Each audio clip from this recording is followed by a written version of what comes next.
насим ҳар ҷо ки барои додхоҳӣ равад ин дастаи мактубҳоро бо худ мебарад. ӯ то дастгоҳи раис ҷумҳур навиштааст, ба қабули раиси маҷлиси миллӣ рафтааст, аммо вазъаш тағйир накард.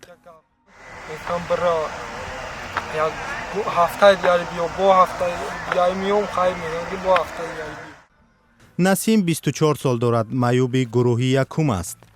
аз соли 2009 маркази дилерӣ дошт, рӯзномаву маҷалла мефурӯхт. сарсониҳои ӯ баъд аз он ки дуконашро аз назди бозори марказии Фархор бо дастури раиси ноҳия бардоштанд, сар шуд. мегӯяд иҷозатнома дошт.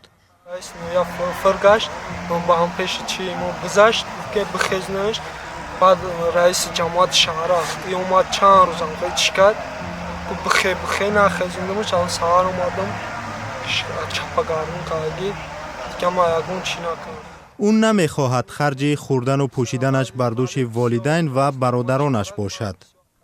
حالا هم فرصت را با وجود قطع تجارتش بهوده نمیگذراند. میام هر کسا یاردم میتم بو یکون سومیتم میکنم. کی را یاردم میتی؟ مثلا چی یاردم میتی؟ چی کار؟ یکون کسا نگاه میکنم جوشانم کار میکنم برکاتش. نشین خاطش کار میکنم. نسیم در این حولی واقع در دهه سیاره با والدین، خواهر و دو برادرش زندگی میکند. او فرزند دوم است. پدرش 3 سال است در 50 ساتق زمین اجاره زحمت میکشد. سهم نسیم در بودجه عائله کلان بود. میوارد یاردم میکرد. و همی خدشه میشید هر موی نمیه بروک یا پوپشی نمیه پوشک لخشنگ میره پوپشی همی همونا میبرش میدرونش میره و همون را هفتوس می ساس می پوپشیش میخواه و بروکش میخواه خیلی با فویده دیدگیش همیده میگه ما یادتای نیشه روغان میگیرین یا اون چیز میگیرین.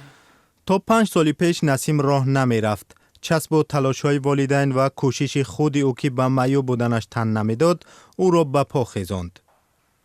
نوشته و خوانده نمیتواند. 3 مرتبه تلاش کرد به مکتب رود. بعد نتونستم هیچ کاری نمی‌کردم باز کردم که رفتم بزرگ راهکار شدم بزرگ رفتم دیدم کام سعودو کایزا حواسم کردم سعودو کنم. حکومت ناحیه فرخار از باغ مرکزی ناحیه که شخصی است برای نسیم خواهش جای کرده است.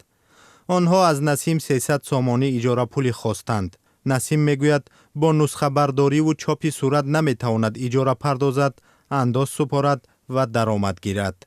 کوشش کردیم قصد کردیم که نه دیگه همی حکومت یاردم نداده سن نکن بو که من میرم میکنم کار کردگی من باید بکنم من باید جواب بگیرم زندگی ما بیو.